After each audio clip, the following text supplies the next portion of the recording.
12 তারিখে আপনারা যদি আমাদেরকে ধানে শীষে ইনশাল্লাহ ভোট দিয়ে দেশ পুনর্গঠনের সুযোগ দেন, এতটুকু আমি আপনাদেরকে বলতে পারি, বিএনপি যেমন অতীতে সকল সময় দেশ এবং দেশের মানুষের সাথে ছিল, ইনশাল্লাহ আগামী দিনেও দেশ এবং দেশের মানুষের পাশে বিএনপি থাকবে। আপনারা, আমরা সকলে এই দেশই হচ্ছে আমাদের প্রথম, এই দেশই হচ্ছে আমাদের শেষ ঠিকানা। আপনাদের সকলের পরিষ্কার মনে আছে, দেশনেত্রী বেগম খালেদা জিয়াকে বিভিন্ন রকম প্রস্তাব দেওয়া হয়েছিল যে উনি যাতে বিদেশে চলে যান, কিন্তু দেশনেত্রী খালেদা জিয়া জেল জুলুম স্বীকার করে মৃত্যু অবধারিত জেনেও উনি এই দেশের মানুষকে অর্থাৎ আপনাদেরকে ফেলে উনি যাননি। জীবনের শেষ দিন পর্যন্ত উনি আপনাদের সাথে ছিলেন।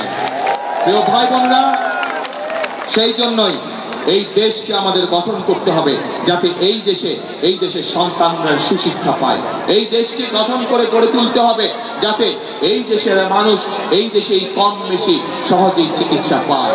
এই দেশকে আমাদের গড়ে তুলতে হবে, পুনর্গঠন করতে হবে যাতে এই দেশের সন্তানেরা লেখাপড়া শেষ করার পরে এই দেশেই তাদের ব্যবসা বাণিজ্য কর্মসংস্থানের ব্যবস্থা করতে পারে। এই দেশকে আমাদের গড়ে তুলতে হবে এই দেশের মা বোনেরা যাতে এই দেশে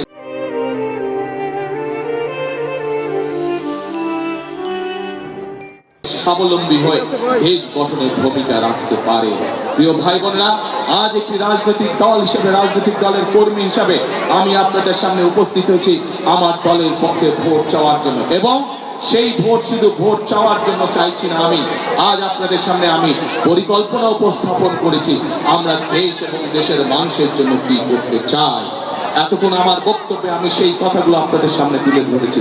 প্রিয় ভাই বোনেরা, উপস্থিত মুরব্বীবর্গ, উপস্থিত মা বোনেরা, এখন আমি আপনাদের কাছে জানতে চাই, আমার পরিকল্পনা তো আমি আপনাদের সামনে বলেছি, কিন্তু ভাই বোনেরা, ঢাকা 16 আসনের মানুষের পরিকল্পনাটা কে?